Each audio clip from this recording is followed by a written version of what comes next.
দিন দিন সাধারণ শিক্ষিত সমাজের মধ্যে এই বিশ্বাসটা আস্তে আস্তে বদ্ধমূল হয়ে যাচ্ছে। আর সেটি হলো, আমরা ইসলাম অনুসরণের জন্য কোরআন মানব, কোরআনই যথেষ্ট। কোরআনের বাইরে নবী করিম সাল্লাল্লাহু আলাইহি সাল্লামের যে হাদিসের বিশাল বড় ভান্ডার আছে, এটা আমাদের মানার দরকার নেই। কারণ হাদিসের মধ্যে শুদ্ধ আছে, অশুদ্ধ আছে, বর্ণনার মধ্যে ত্রুটি আছে, ত্রুটি ছাড়া আছে, নানা রকমের ব্যাপার স্যাপার আছে। কিন্তু কোরআন, এখানে তো আর শুদ্ধ অশুদ্ধের ব্যাপার নেই, পুরাটাই সুসংরক্ষিত। অতএব আমরা শুধু কোরআন অনুসরণ করব। হাদিস বা নবী করিম সাল্লাল্লাহু আলাইহি সাল্লামের জীবনী থেকে, তার বক্তব্য থেকে, তার মুখনিসৃত বাণী থেকে আমাদের আর তেমন কিছু গ্রহণ করার দরকার নাই। এইরকম একটা চিন্তাধারা আমাদের সমাজে আজকাল বেশ ঘুরপাক খাচ্ছে। এবং এই চিন্তাধারাটা সাধারণ শিক্ষিত ভাই বোন যারা দিন সম্পর্কে, ইসলাম সম্পর্কে খুব ডিপলি পড়াশোনা করার সুযোগ হয় নাই, তারা এই ভুল বা ভ্রান্তির শিকার হচ্ছেন বেশি। এবং এক্ষেত্রে কিছু মুখরোচক কথা বলা হয়। তোর মধ্যে থেকে একটি হলো এটি, যেটি বললাম যে হাদিসের ক্ষেত্রে তো আসলে নানা রকমের অ্যানালাইসিস আছে। একটি হাদিস তিনি সেটা আদৌ নবী করিম সাল্লাল্লাহু আলাইহি সাল্লাম বলেছেন কিনা, মুহাদ্দিসরা অ্যানালাইসিস করেছেন, করার পর সেটাকে শুদ্ধ, অশুদ্ধ, দুর্বল কিংবা বানোয়াট, ভিত্তিহীন নানা রকম ক্যাটাগরিতে ভাগ করেছেন। তো আমরা সাধারণ মানুষ এসব ঝামেলার ভিতরে যেতে যাবো কেন? আমরা ডাইরেক্ট কোরআন অনুযায়ী চলব। এটা শুনতে বেশ ভালোই শোনা যায়। আরেকটি অভিযোগ হলো যে হাদিস এটি সংকলিত রূপ ধারণ করেছে অনেক পরে এসে, আর কোরআন এটি সংকলিত হয়েছে খোলাফায়ে রাশেদার আমলে, উসমান রাদিয়াল্লাহু তাআলা আনহুর আমলে। তো যেহেতু হাদিস এটি সংকলিত বুক আকারে, বই আকারে অনেক পরে সংরক্ষিত হয়েছে, সেজন্য এখানে হেরফের হয়ে যেতে পারে। এরকম কিছু ধোঁয়াশা অনেক মুসলিমদের মধ্যে আছে বা তাদের মধ্যে প্রবেশ করানোর চেষ্টা করা হয়। ইন্টারেস্টিং বিষয় হলো, নবী করিম সাল্লাল্লাহু আলাইহি সাল্লামের একটি হাদিস আছে, যে হাদিসে তিনি বলেছেন এমন একটা সময় আসবে যখন মানুষ খুব দামি দামি কেদারার চেয়ারের উপরে বসে বসে এই ফতোয়া দিবে যে আমরা কোরআন অনুসরণ করছি, এটা আমাদের জন্য যথেষ্ট। রাসূল এর হাদিসকে তারা অবজ্ঞা করবে, তাচ্ছিল্য করবে এবং মনে করবে এটার প্রয়োজন নাই।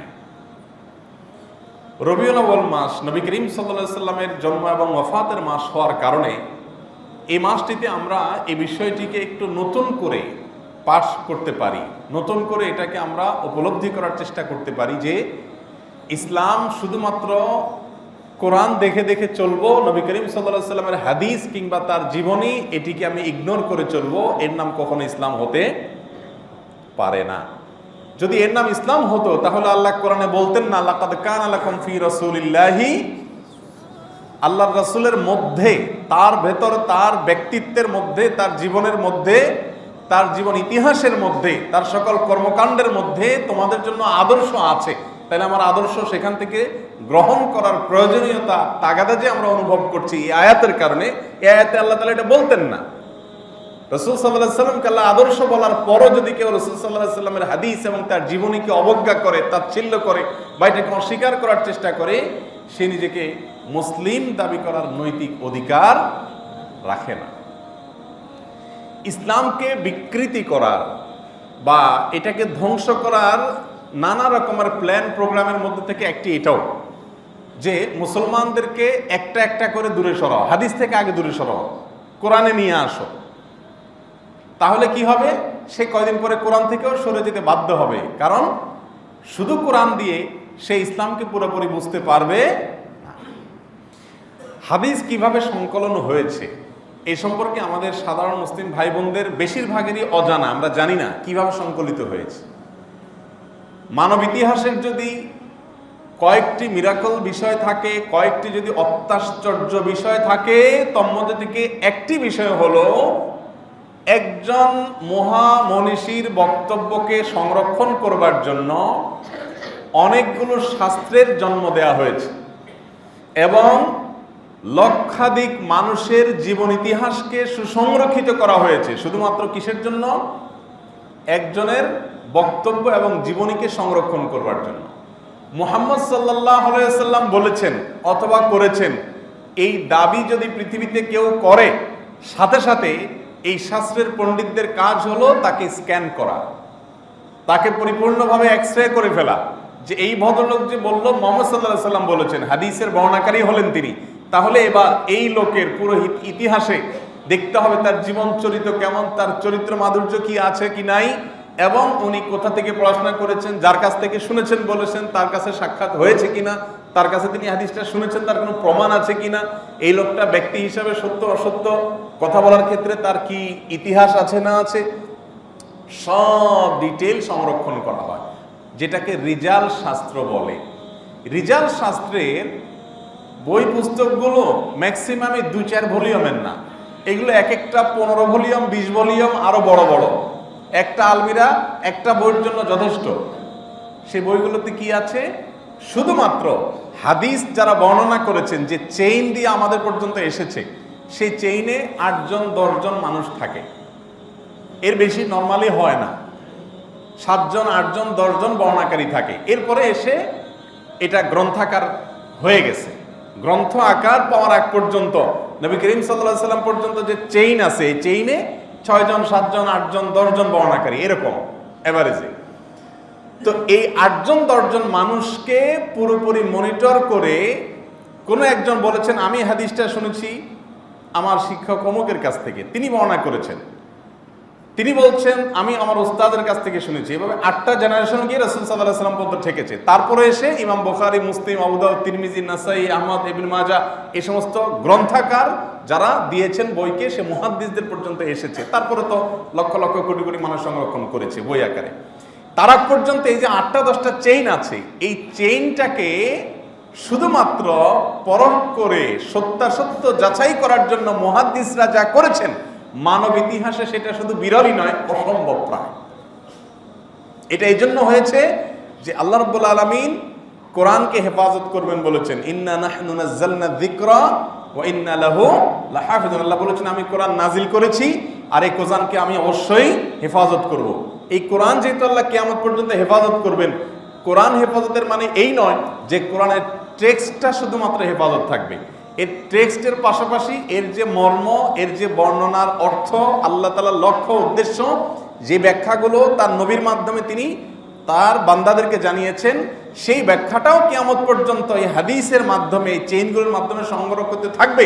সেজন্য মুহাদ্দিসদেরকে দিয়ে হাদিস সংকলন এভাবে করিয়েছে।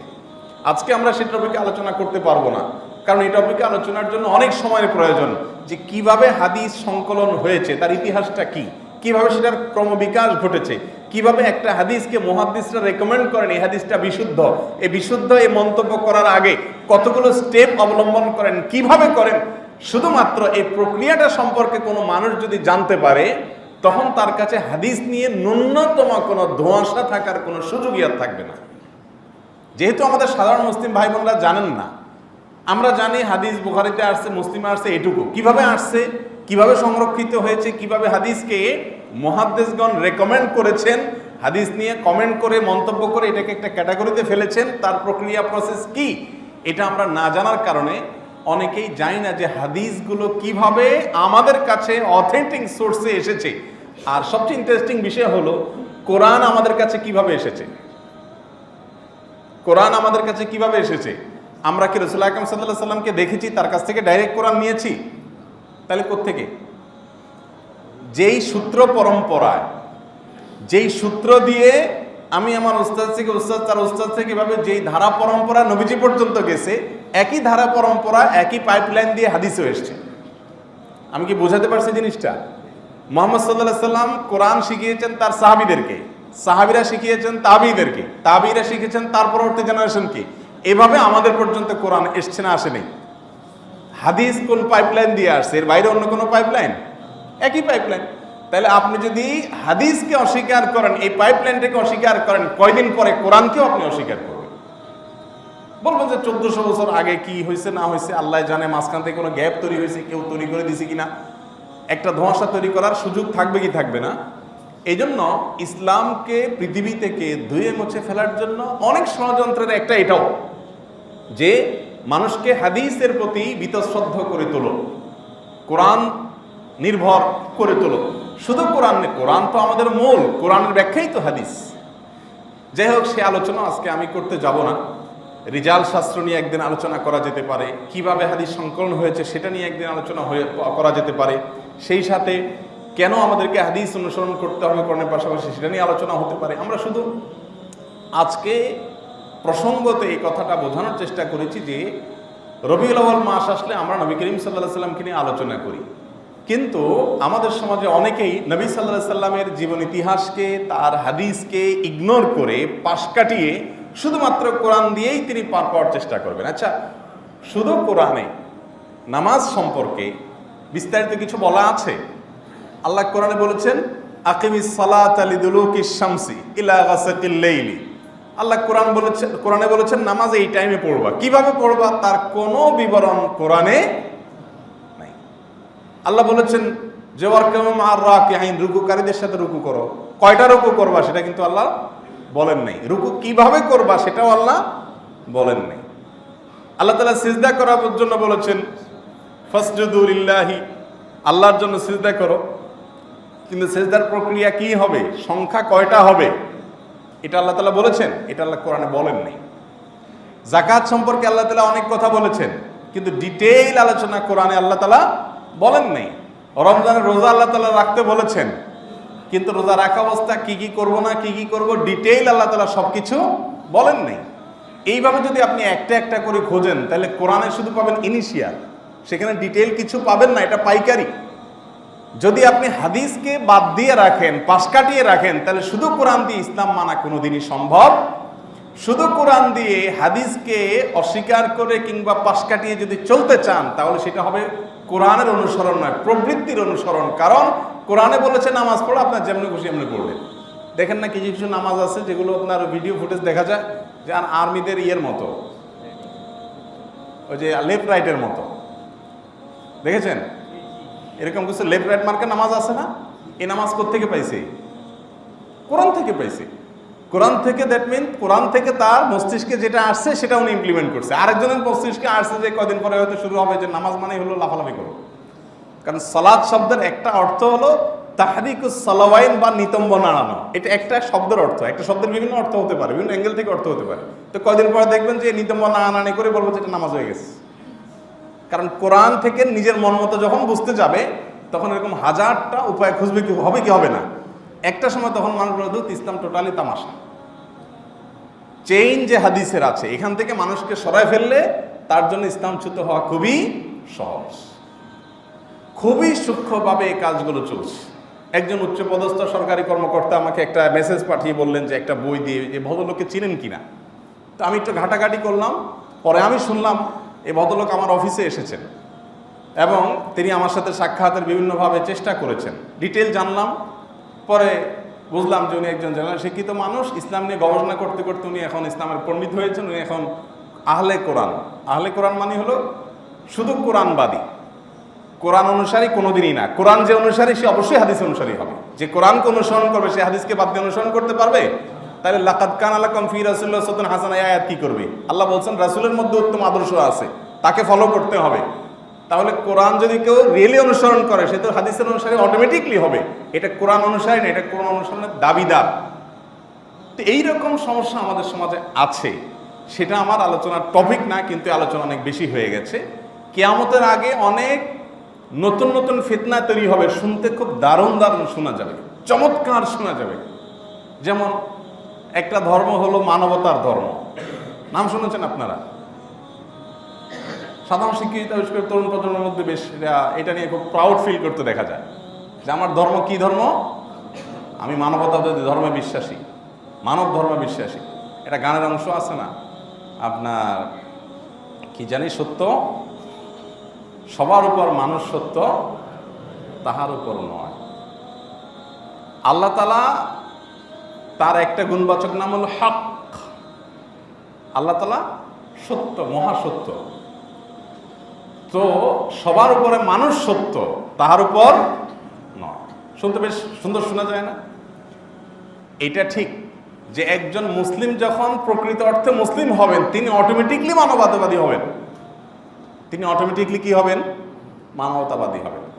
অনেক ভাই নতুন ইসলামে আসেন, আসার পরে জিজ্ঞেস করেন, ভাই প্রশ্ন করেন যে আমি আমার বাবা মার সাথে বাসায় উঠা বসা করতে পারবো কিনা। আমি বলি, বলে কি? শুধু উঠা বসা? আপনি আগে ইসলাম গ্রহণের আগে যেরকম উঠা বসা করতেন, এখন তার চেয়ে তার বেশি করবেন।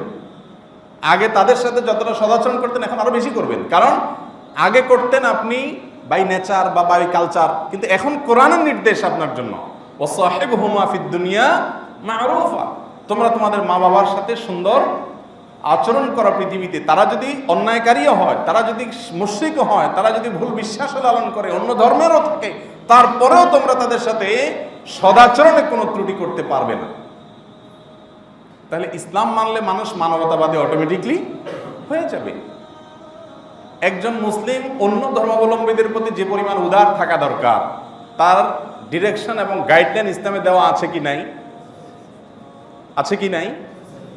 এই যে হিন্দু ধর্মাবলম্বী ভাইদের দুর্গাপূজা, তারা তাদের ধর্মীয় এই উৎসব উদযাপন করবে, তারা তাদের পূজা অর্চনা করবে। আল্লাহ নবী সাল্লাল্লাহু আলাইহি সাল্লাম মক্কা কিংবা মদিনায় যখন ছিলেন, বিভিন্ন চিন্তা এবং বিভিন্ন বিশ্বাসের মানুষ তাদের ধর্মীয় কাজগুলো করতো না করতো না। খুব মদিনাতে যখন নবী করিম সাল্লাল্লাহু আলাইহি সাল্লাম কর্তার আসনে বসেছেন, রাষ্ট্র পরিচালনার দায়িত্ব যখন তিনি পালন করছেন, তখনও মদিনাতে ইহুদিরা তাদের ধর্ম বিশ্বাস লালন করতো না করতো না? শুধুমাত্র ইহুদি? মদিনার আশেপাশে বেদুইনরা তাদের নিজস্ব যে আচার কালচার কৃষ্টি সংস্কৃতি, সেগুলো তারা করতো কি করতো না? কোনো একটি হাদিস দেখাতে পারবেন যে নবী করিম সাল্লাল্লাহু আলাইহি সাল্লাম বলেছেন চলো তাদের এগুলো বন্ধ করে দেই, সবাই মুসলমান হয়ে যাও, এরকম কোনো বাধ্যবাধকতা করেছেন তিনি? যখন মক্কা বিজয় করতে যাচ্ছেন, মক্কা বিজয় করতে যাচ্ছেন, মক্কা বিজয় করতে যাওয়ার সময় সৈনিক ছিল কতজন? 10,000। আবু সুফিয়ান যে সারা জীবন শত্রুতা করেছে, সে আবু সুফিয়ানের সাথে দেখা আব্বাস রাদিয়াল্লাহু ধরে নিয়ে আসছেন। আসার পর নবী করিম সাল্লাল্লাহু আলাইহি সাল্লাম, ওমর রাদিয়াল্লাহু তাআলা তো বলছে ইয়া রাসূলুল্লাহ সাইজ করে ফেলাই। নবী করিম সাল্লাল্লাহু আলাইহি সাল্লাম বললেন থামো। আব্বাস রাদিয়াল্লাহু তাআলা তর্ক করলেন, না তুমি বাড়াবাড়ি করছো। এসে একটা বর্ষা হয়ে গেল আব্বাসের সাথে ওমর রাদিয়াল্লাহু তাআলা, কিন্তু বর্ষা হলেও রাসূল আকরাম সাল্লাল্লাহু আলাইহি সাল্লাম আব্বাস রাদিয়াল্লাহু তাআলাকে সাপোর্ট করলেন যে সে অন্য ধর্মাবলম্বী, আমাদের 10,000 মানুষের ভিতরে একটা মানুষ ধরা পড়েছে। এখন আজকালকার দুনিয়া হলে তো বলতে যে গণদোলায় দেয়, কারণ আমাদের অনেক কষ্ট দিছে, মাতৃভূমিতে বাইর করে দিছে, তাই না? রাসূল আকরাম সাল্লাল্লাহু আলাইহি সাল্লাম বলছেন যে থামো, নিয়ে যাও। চাচা আব্বাসকে বলছে নিয়ে যান, আপনি আপনার তাঁবুতে রাখেন, তাকে সকালে আমার কাছে নিয়ে এসেন। সকালে আসার পর নবী করিম সাল্লাল্লাহু আলাইহি সাল্লাম বলেছেন যে আবু সুফিয়ান, এই যে আমি এতিম, সেখান থেকে আল্লাহ তাআলা আমাকে, তোমরা এত কোণঠাসা করার চেষ্টা করলে, মাতৃভূমি থেকে বের করে দিলে, এত কিছু করলে, যেখানে গিয়ে আশ্রয় নিলাম মদিনা, সেখানেও যাদের শেষ হয়ে যায়, তোমরা ওহুদে ঝামেলা তৈরি করলে, খন্দকে ঝামেলা তৈরি করলে, সমরে শেষ করলে, এত চেষ্টা করলে, সবগুলো ওভারটেক করে এখন মাতৃভূমি পুনর্দখলের দ্বার প্রান্তে আমরা দাঁড়িয়ে আছি। এখনো কি তোমার বিশ্বাস হয় না আমি আল্লাহর রাসূল? আল্লাহর একান্ত সাহায্য ছাড়া, গাইডলাইন ছাড়া এটা পসিবল হয়? তোমার এখনো বিশ্বাস হয় নাই? আবু সুফিয়ান বলছেন যে আমার এখনো মনে একটু সন্দেহ আছে। সুবহানাল্লাহ। নবী করিম সাল্লাল্লাহু আলাইহি সাল্লাম তখন যদি বলতে পারতেন যে ইসলামে প্রবেশ করো, আর নাহলে কল্লা ফেলা দেওয়ার অর্ডার করে দিন, বলতে পারতেন না? 10,000 সৈনিকের মধ্যে একটা মানুষ এত শত্রুতা করছে, তার কলিজার টুকরা চাচা হামজা রাদিয়াল্লাহু তাআলা আনহুকে হত্যার পর বুক কেটে কলিজা বের করে এই আবু সুফিয়ানের স্ত্রী হিন্দা চাবায় চাবায় খাইছে। আমরা হলে এই জাতীয় কোনো ঘটনা থাকলে বিচার বিশ্লেষণ পরে, আগে আমার নিজের জেদ মিটাইনি। কিন্তু তিনি তো রাসূল, তিনি তো মানবীয় দুর্বলতার ঊর্ধ্বে উঠে ভাবতে পারতেন, আল্লাহর থেকে গাইডেড ছিলেন। তিনি বলেন না। এই আবু সুফিয়ানের সাথে এইরকম আচরণ, শেষে আব্বাস রাদিয়াল্লাহু আনহু একটা ধমক দিলেন, মিয়া তুমি এখনো মুসলমান হচ্ছ না, তুমি দেখতেছো না, তুমি তো ক্লিয়ার অলরেডি। তখন তিনি কালিমা শাহাদা পাঠ করলেন। দেখেন, কালিমা শাহাদা যদি পাঠ নাও করতেন, নবী করিম সাল্লাল্লাহু আলাইহি ওয়াসাল্লাম তার গায়ে আঁচড় দিতেন না, কারণ আব্বাস তাকে নিরাপত্তা দিয়ে নিয়ে এসেছে। এর নাম ইসলাম। তাহলে অন্য ধর্মাবলম্বী মানুষকে তিনি দাওয়াত দিয়েছেন, কিন্তু জবরদস্তি করেন নাই, এবং বলেছেন লা ইকরাহা ফিদ্দীন, দ্বীনের মধ্যে, ইসলামের মধ্যে কোনো বাড়াবাড়ির কোনো জায়গা নাই। এই কারণে ভিন্ন ভিন্ন চিন্তার যখন মক্কা দখল করলেন, ইন্টারেস্টিং বিষয়, যখন মক্কা দখল করলেন তখন কি বলেছেন? সবাই মুসলমান হয়ে যেতে হবে, আর না হলে মক্কা থাকতে পারবো না, এই কথা বলেছেন। কি করেছেন? সবাই যার যার বিশ্বাস লালন করেছে, ধারণ করেছে। ইভেন উনি যখন মক্কায় প্রবেশের পর প্রথম ভাষণ দিয়েছেন, সেই ভাষণে গোটা মক্কার মসজিদুল হারামের চারপাশে লোকে লোকারণ্য ছিল, তাদের মধ্যে মুসলমানের চাইতে অমুসলমানের সংখ্যা কম ছিল না। তারা মুশরিক ছিল, তারা স্ব বিশ্বাসে ছিলেন। নবী করিম সাল্লাল্লাহু আলাইহি সাল্লাম সেখানে গিয়েও প্রথমে তাওহীদের বাণী বললেও তাদেরকে ইসলামে প্রবেশের জন্য কোনো প্রেশার তো পরের কথা, তাদের উপরে কোনো কমন অর্ডারও জারি করেন নাই। তো সেই নবীর অনুসারী আমরা। আলহামদুলিল্লাহ, বাংলাদেশের একটা সৌন্দর্য আমি প্রায় সময় বলার চেষ্টা করি যে এই দেশের মানুষ বিভিন্ন ধর্মের অনুসারী হওয়া সত্ত্বেও সহাবস্থান করে। এক্ষেত্রে একটা দৃষ্টান্ত আমাদের এই প্রিয় দেশটা। আমাদের দেশে স্বাধীনতার ইতিহাস তো খুব বেশি পুরাতন না। স্বাধীনতার পর থেকে আজও পর্যন্ত বাংলাদেশে কখনো ধর্মীয় দাঙ্গা তৈরি হয়েছে, যেটাকে দাঙ্গা বলা যায়, এরকম কোনো একটি ঘটনাও কি বাংলাদেশে কোনোদিন ঘটেছে? ঘটেনি। রাস্তার এক পাশে মসজিদ, অপর পাশে মন্দির, কিন্তু দুই পাশে সেজন্য মারামারি হয়েছে, 10 জন 20 জন মানুষ খুন হয়ে গেছে, ধর্মীয় দাঙ্গা, এরকম কোনো ঘটনা ঘটেছে? যারা পৃথিবীতে নিজেদেরকে সভ্য দাবি করে, অনুসরণীয় দাবি করে, আমরাও তাদের মতো হওয়ার জন্য সিরিয়াল ধরি, সেই তথাকথিত উন্নত দেশে এখনো বর্ণবাদ, বর্ণ বৈষম্যের কারণে মানুষ খুনাখুনি রাতারাতি সকাল বিকাল হয়। আছে না নাই? আমাদের আশেপাশে বিভিন্ন দেশে, বিভিন্ন সমাজে আছে। আপনি বার্মায় চলে যান, আছে, ইন্ডিয়াতে চলে যান, আছে, কিন্তু আমাদের দেশে হয় না। এদেশে মানুষ যার যার ধর্মে বিশ্বাস করা সত্ত্বেও অন্য ধর্মের প্রতি শ্রদ্ধাশীল। এটার অন্যতম কারণ হলো এদেশের আলেম সমাজ সবসময় এই জাতীয় ইস্যুগুলোকে সাধারণ মানুষকে সঠিক গাইডলাইন করার চেষ্টা করে। আমরাও সবসময় বলার চেষ্টা করি মানসিকভাবে আমার এই অবস্থান থাকতে হবে যে সে তার ধর্ম পালন করছে, সে স্বাধীনতা, তার রাইট আছে, সে স্বাধীনতা তার আছে, তার রাইট আছে, সে করবে।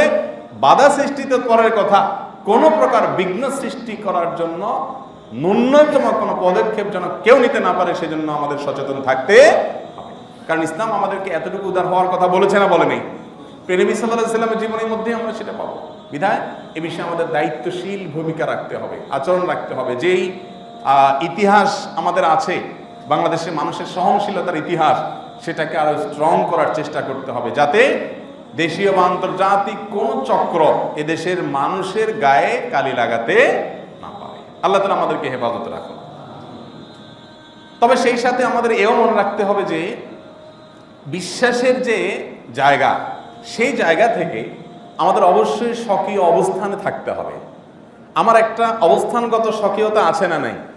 আমি যদি মনে করি যে অ্যাজ এ মুসলিম আল্লাহ রাব্বুল আলামিন মহান সৃষ্টিকর্তা, তিনি এক, তার কোনো শরীক হতে পারে না, আমি যদি বিশ্বাস করি, তাহলে সেক্ষেত্রে আরেকজন হয়তো ভিন্ন বিশ্বাস লালন করে, কারোর বিশ্বাসের উপর আমার হাত দেওয়ার সুযোগ ইসলামই আমাকে দেয় না, সেজন্য তারটা তাকে করতে দিব, রেসপেক্ট করব, তার জায়গা থেকে তিনি করুক।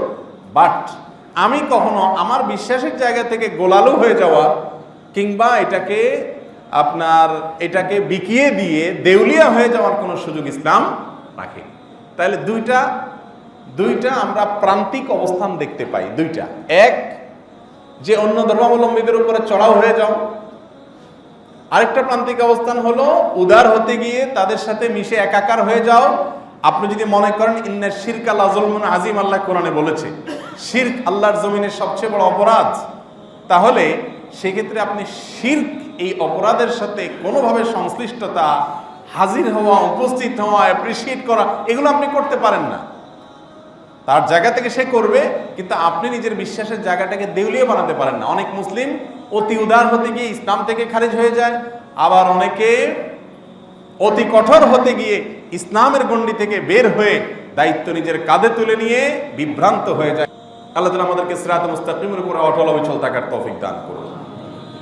আমরা বলছিলাম প্রিয় নবী সাল্লাল্লাহু আলাইহি সাল্লামের কথা, সেখান থেকে আমরা আসলাম এখানে যে নবী করিম সাল্লাল্লাহু আলাইহি সাল্লাম আমাদেরকে যা শিখিয়ে গেছেন তার মধ্যে থেকে একটা হলো যে আমাদের উদার হতে হবে, আমাদের উদারতার একটা সুনির্দিষ্ট রোড ম্যাপ তিনি দিয়ে গেছেন, সেটি আমাদেরকে অনুসরণ করতে হবে। আমরা মন মতো উদারও হতে পারবো না, আবার মন মতো উদাসীনও থাকতে পারবো না।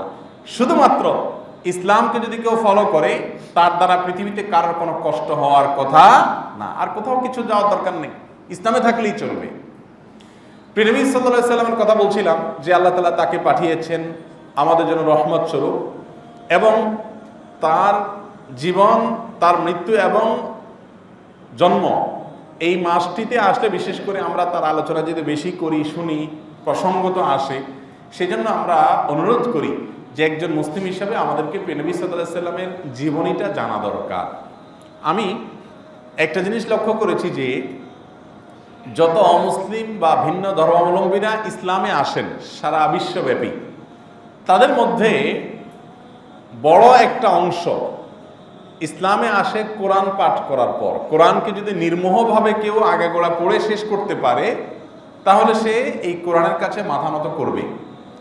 আর আরেকটি কারণ হলো অনেক বেশি সংখ্যক মানুষ ইসলামে আসে নবী করিম সাল্লাল্লাহু আলাইহি সাল্লামের জীবন ইতিহাস পড়ার পর, তার চরিত্র মাধুর্য পড়ার পর ইসলামে সে দাখিল হয়ে যায়।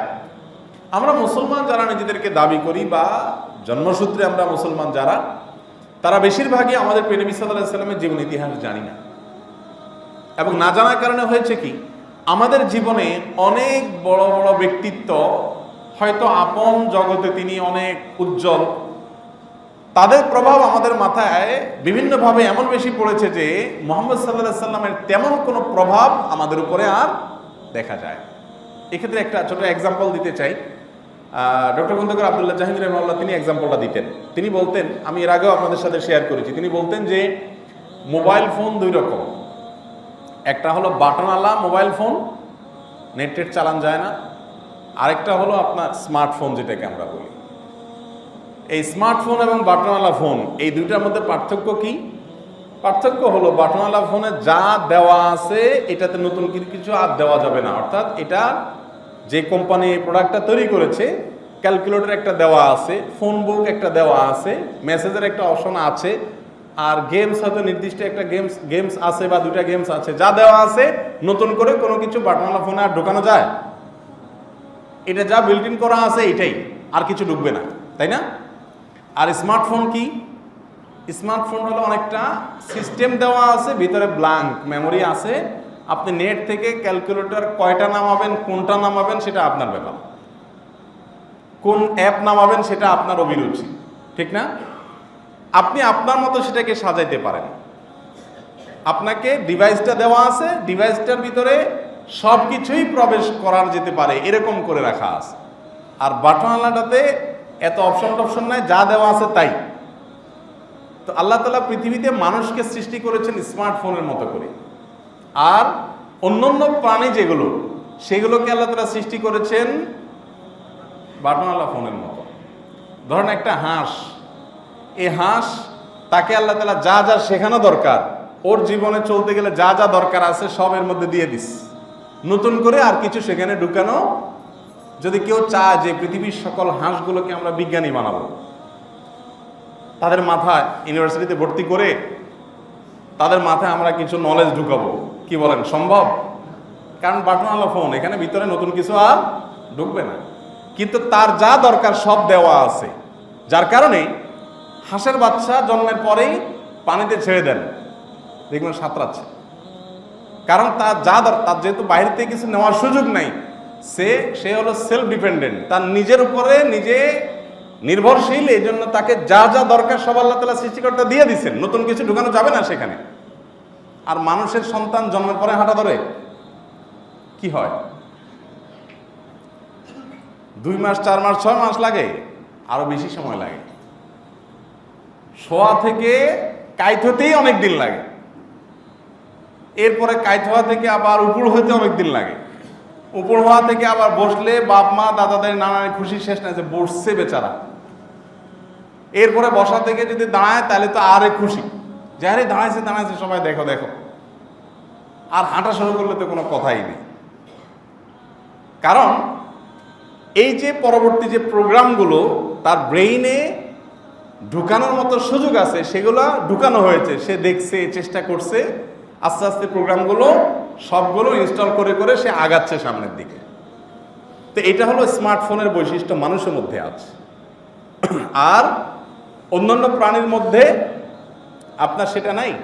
এই জন্য শেখ সাঈদ রহমতুল্লাহ আলাই বিশ্ববিখ্যাত একজন ফার্সি ভাষার কবি ছিলেন, উনি বলেছেন মর্গাকাজ বাই দা বেরু আয়াদ রোজি তালবাদ আদমি জাদা নাদা রাত খেরাদ আকল তমিজ। ফার্সি ভাষার একটা কবিতা। হুজুররা অনেক ভাষা জানে, এর ভিতরে ফার্সিটাও জানে। এখনকার হুজুররা জানে না, আমাদের আমল আমরা করছি, এখন আর নাই, দরকারও নাই খুব বেশি, কারণ আমাদের ইংরেজি দরকার, মাতৃভাষা দরকার, অ্যারাবিকটা বেশি দরকার। যাই হোক, এই কবিতায় তিনি বলেছেন যে মর্গাক আজ বাইদা বিরু আয়াদ, অর্থাৎ মুরগির বাচ্চা ডিম থেকে বের হয়ে আসে, ওয়ারুজি তালবাদ, সে এসে রুজি তলব করে। মুরগির বাচ্চা বের হওয়ার পর চিউ চিউ চিউ চিউ করতেছে, কোথায় কি আছে দেখবেন যে ঠোকর শুরু করে দিছে, ডিম থেকে বের হয়েই সে রিজিক তালাশ শুরু করে দিছে।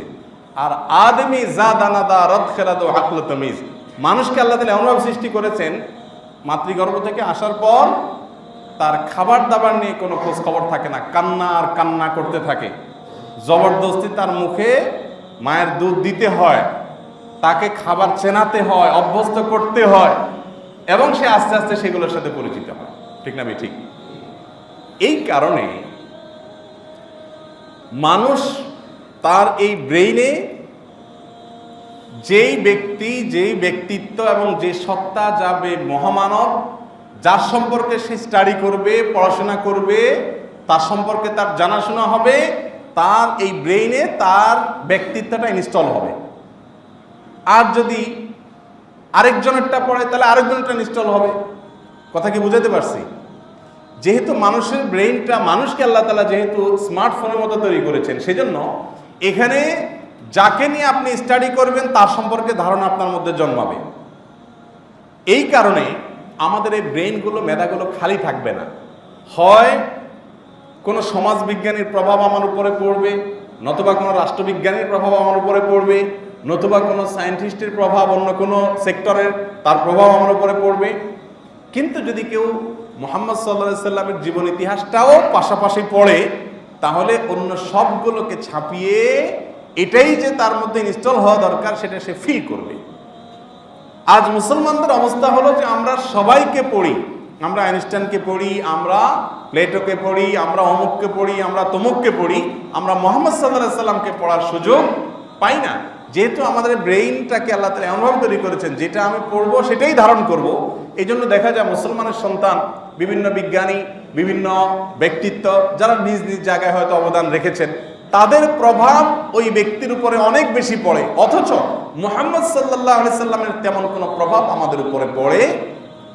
এ না পড়ার কারণ কি? তার সম্পর্কে না জানা, এই প্রোগ্রামটা ইনস্টল না করা। এই জন্য রবিউল আউয়াল মাস উপলক্ষে বিশেষ করে আমাদের আকুল আবেদন থাকবে আপনাদের কাছে, আসুন এই মাসকে কেন্দ্র করে অন্তত আমরা একটি সিরাত গ্রন্থ, নবী করিম সাল্লাল্লাহু আলাইহি সাল্লামের জীবন ইতিহাসের যে কোনো একটি গ্রন্থ অন্তত আমরা আগাগোড়া পড়ে শেষ করি। কেন পড়ে শেষ করব? আরেকটি কারণ হলো আল্লাহ তাআলা ঈমানটাকে পূর্ব শর্ত করেছেন যে আল্লাহর কাছে অ্যাকসেপ্টেবল হবে যদি নবীর প্রতি ভালোবাসা সবচেয়ে বেশি হয়।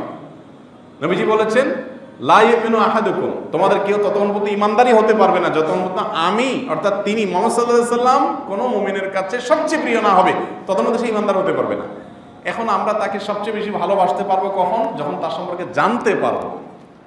তাকে যখন আপনি স্টাডি করবেন, জানবেন, তখন তার প্রতি অটোমেটিক ভালোবাসা তৈরি হবে। আপনার ইমানের প্রয়োজনে তাকে জানতে হবে। এই জন্য ভাইরা আমার, আসুন আমরা নবী প্রেমে অনেকেই আলহামদুলিল্লাহ যথেষ্ট স্বাক্ষর রাখি, কিন্তু নবী সম্পর্কে আমরা জানি না।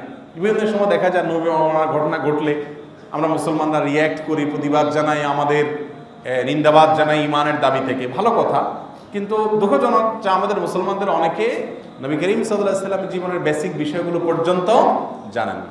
কিভাবে তিনি মক্কা বিজয় করেছেন, তার প্রেক্ষাপট কি ছিল, পরের ঘটনা কি ছিল, পথিমধ্যের ঘটনাগুলো কি ছিল, সেখান থেকে আমার শেখার কি আছে, বোঝার কি আছে, একজন শত্রুর সাথে পর্যন্ত তার যে কনভারসেশন ছিল, সেখানে কি সৌন্দর্য ছিল, সেখানে কি সৌজন্যতা ছিল, সেখানে কি মাধুর্য ছিল, আজকে আমার মধ্যে সেটা আছে কিনা, এটা রিয়েলাইজ করার সুযোগ তৈরি হবে যদি আমরা তার সম্পর্কে জানার চেষ্টা করি। অতএব আমরা সিরাত পড়ার চেষ্টা করবো তো ইনশাআল্লাহ। কয়েকটি সিরাত গ্রন্থের নাম আমরা রেকমেন্ড করতে পারি। এর ভিতরে বিশ্ববিখ্যাত একটি সিরাত গ্রন্থ, সমকালীন সময়ে খুব প্রশংসিত এবং মক্কা ভিত্তিক একটি সিরাত কম্পিটিশনের মধ্যে যেটি প্রথম স্থান অধিকার করেছে, বই আকারে, পাণ্ডুলিপি আকারে, যে পাণ্ডুলিপিটা সবচেয়ে শ্রেষ্ঠ পাণ্ডুলিপি হিসেবে বিবেচিত হয়েছে বিশ্ববরণ্য স্কলারদের কাছে, সেটি হলো আর রাহিক আল মাখতুম, যেটির লেখক একজন ভারতের সফিউর রহমান মুবারকপুরি রহমতুল্লাহ আলাই। ভারতীয় মানুষ ছিলেন তিনি, অত্যন্ত পণ্ডিত মানুষ ছিলেন। তার লেখা এই সিরাত গ্রন্থটা সমকালীন সময়ের সবচেয়ে গ্রহণযোগ্য, সুন্দর এবং পরিপূর্ণ সিরাত গ্রন্থ হিসাবে ধরা হয়। এই বইটি আপনি বাংলায় পাওয়া যায় এক ভলিউমে, চাইলে আপনি এক মাসে পড়ে শেষ করতে পারেন, জটিল কিছু না। আমরা একবার একটা সিরাত কম্পিটিশনে অ্যারেঞ্জ করেছিলাম, প্রায় 40,000 মানুষ সেটা পড়েছে, আমরা এটা ডিস্ট্রিবিউশন করেছি। আপনি চাইলে অনলাইন থেকে অর্ডার করতে পারেন, রকমারি ইত্যাদি যে অনলাইন সবগুলো আছে সেগুলো থেকে আপনি অর্ডার করতে পারেন রাহিকুল মাখতুম বইটা। এটার অনেক অনুবাদ আছে, অনেকেই করেছে, কোনোটা ভালো কোনোটা মন্দ, আপনি দেখে নিন। আর এর বাইরে যদি ডিটেল আরও বিস্তারিত জানতে চান, তাহলে ডক্টর আলী আস-সাল্লামির কয়েক ভলিউমে, সম্ভবত 3 ভলিউমে একটা আছে, আরও অনেকগুলো আছে। তারপর নবী করিম সাল্লাল্লাহু আলাইহি সাল্লামের রহমতুল্লিল আলামিন কিভাবে হয়েছেন, তিনি গোটা পৃথিবীর জন্য রহমতের আধার হয়ে কিভাবে এসেছেন, এ সম্পর্কে যদি জানতে চান, তাহলে আলাদা করে সৈয়দ আবুল হাসান আলী আন-নাদবী রহমতুল্লাহ আলাইহির নবীর রহমত একটা বই আছে, ইসলামী ফাউন্ডেশন অনুবাদ করেছে, এই বইটা আপনি পড়তে পারেন। একজন ভিন্ন ধর্মাবলম্বী গুরু দত্ত সিং, তার লেখা একটা ছোট্ট বই আছে, তোমাকে ভালোবাসে হে নবী, বইটা আমি পড়েছি। অসম্ভব রকমের নবী করিম সাল্লাল্লাহু আলাইহি ওয়াসাল্লামের ভালোবাসা তৈরি হওয়ার মতো একটা বই, বর্ণনামূলক, সেখানে কিছু বর্ণনা তিনি দিয়েছেন। এরকম আর অনেকগুলো বই আছে, এগুলো আমাদের পড়া উচিত। ফেসবুক এসে আমাদের বই পড়ার অভ্যাসটাকে একেবারেই দূর করে দিয়েছে। আমরা বাংলাদেশের মানুষ ওয়াজ শুনতে মাশাআল্লাহ খুব পটু, হুজুর ওয়াজ করে না, সারা রাত শুনতে রাজি আছি, বই 1 পৃষ্ঠা পড়তে আমরা রাজি না। অথচ বই পড়তে হবে এবং বই পড়ার মাধ্যমে আমাদেরকে জ্ঞান অর্জন করতে হবে। আল্লাহ তাআলা আমাদেরকে সেই তৌফিক দান করুন। অতএব রবিউল আউয়াল মাসকে কেন্দ্র করে আমরা চেষ্টা করব আমাদের জ্ঞানকে শানিত করার, সমৃদ্ধ করার। সেই সাথে এই দুর্গাপূজা যেহেতু খুব নিকটবর্তী সময়ে হয়ে যাবে, অতএব এটি যেন হিন্দু ধর্মাবলম্বী ধর্মের অনুসারীরা তারা যেন সুষ্ঠুভাবে করতে পারে, কোনো বাধা যেন সৃষ্টি না হয়, কেউ যেন ষড়যন্ত্র করতে না পারে, সবাই সজাগ দৃষ্টি রাখতে হবে। এবং এই ব্যাপারগুলোতে আমরা যেটি বলেছি যে নবী করিম সাল্লাল্লাহু আলাইহি সাল্লাম আমাদেরকে রীতিমতো যে গাইডলাইন দিয়েছেন সেটিকে অনুসরণ করে আমরা আমাদের সামাজিক সহাবস্থানটা নিশ্চিত করতে হবে, বাংলাদেশের মানুষের ঐতিহ্যটাকে ধরে রাখতে হবে। আমরা দোয়া করি এদেশের মানুষের গায়ে যেন কোনো কালিমা কেউ লাগাতে না পারে, কোনো দুর্নাম যেন না হয়, আমাদের কোনো বদনাম যেন না হয়, এবং এদেশের বেশিরভাগ মানুষ যেহেতু মুসলিম, তারা যেন ইসলামের সঠিক এবং প্রকৃত শিক্ষার উপরে অনুপ্রাণিত হয়ে তারা যেন এই দেশে বসবাস করতে পারে এবং শান্তি, সম্প্রীতি, শৃঙ্খলা, সহাবস্থান, সামাজিক এগুলো যেন বজায় রেখে যেন আমরা চলতে পারি। আল্লাহ তাআলা আমাদেরকে সেই তৌফিক দান করুন। সেই সাথে রবিউল আউয়াল মাস উপলক্ষে আমার আকুল আবেদন থাকবে, এই মাসকে কেন্দ্র করে আপনি জীবনে কখনো নবী সাল্লাল্লাহু আলাইহি সাল্লামের পুরো জীবনী, কমপ্লিট জীবনের কোনো গ্রন্থ যদি না পড়ে থাকেন, অন্তত এই বছর আপনি প্ল্যান করেন একটা বই পড়বেন। আমি একটু দেখতে চাচ্ছি আপনাদের মধ্যে নবী করিম সাল্লাল্লাহু আলাইহি সাল্লামের পুরো জীবনীটা আগাগোড়া পড়েছেন, যে কোনো একটা বইতে পড়ে শেষ করেছেন, এরকম কোনো লোক আছেন? থাকলে একটু হাত তুলে তো দেখি কারা কারা পড়েছেন। রেশিওটা কীরকম দেখি, কতজন? মাশাআল্লাহ, অনেকে দেখা যাচ্ছে পড়েছেন, আলহামদুলিল্লাহ, খুবই ভালো কথা। আমি অনুরোধ করব বাকি যারা হাত তোলেন নাই তারা মাস শেষে হাত তোলার মতো একটা জায়গায় থাকবেন। আমরা এই চ্যালেঞ্জটা নিতে পারি কিনা বলেন? যদি এই চ্যালেঞ্জটা আপনারা নিতে চান, আপনাদের জন্য খুব সহজ। আমি যেটা বলেছি রাহিকুল মাখতুম, এটি আপনি কিনেন, সবচাইতে অথেন্টিকগুলোর মধ্যে থেকে একটা ভিতরে সব পেয়ে যাবেন। আর এটা অনেক বড় না, 2-3 ভলিউম হইলে অনেক বড় হয়ে যেত, একটা ভলিউম পড়ে শেষ করা কঠিন কিছু না। এই বইয়ের আলোকে একটা টেলিভিশন প্রোগ্রাম করি আমরা, বেসরকারি টেলিভিশন চ্যানেল এনটিভিতে, শনিবার বিকেল 5:30টায় যায়। এটা বোধহয় 90 বা 100টা পর্ব হয়েছে, আমি করি এটা। আর এটা নিয়ে আরও অনেক ওলামা একরাম সিরিজ আলোচনা করেছেন। মৌলানা আব্দুল কাইয়ুম লন্ডন থেকে উনি একটা সিরিজ আলোচনা করেছেন নবী সাল্লাল্লাহু আলাইহি ওয়াসাল্লামের জীবনের উপরে, চমৎকার আলোচনা এবং অনেকে শুনেছেন, বেশ ভালো। তো আমরা সেগুলো শুনতে পারি, কিন্তু আমি শোনার উপরে নির্ভর থাকতে, আমি বলবো প্লিজ পড়েন, বই পড়েন, শুধু হুজুরদের মুখের দিকে তাকা থাকেন না যে ওনারা যা বলে। আপনি নিজে বই পড়েন এবং এর মাধ্যমে ইমান বৃদ্ধি হবে। আমরা রবিউল আউয়াল মাস উপলক্ষে চ্যালেঞ্জটা নিতে পারি তো ইনশাআল্লাহ। আমরা যদি মুসলমানরা নবী সাল্লাল্লাহু আলাইহি ওয়াসাল্লামের আদর্শের উপর উঠি, আর কিছু দরকার হবে না। আমাদের সমাজে যত রকমের বৈষম্য, যত রকমের বিশৃঙ্খলা, যত রকমের অশান্তি এবং অসঙ্গতি আছে, সব ধুয়ে মুছে সাফ হয়ে যাবে যদি সবাই আমরা নবী করিম সাল্লাল্লাহু আলাইহি ওয়াসাল্লামের জীবন আদর্শের উপর উঠতে পারি। আল্লাহ তাআলা আমাদের সবাইকে সেই তৌফিক দান করুন। জাযাকুমুল্লাহু খায়রা ওয়া আখিরু দাওয়ানা আলহামদুলিল্লাহি রাব্বিল আলামিন।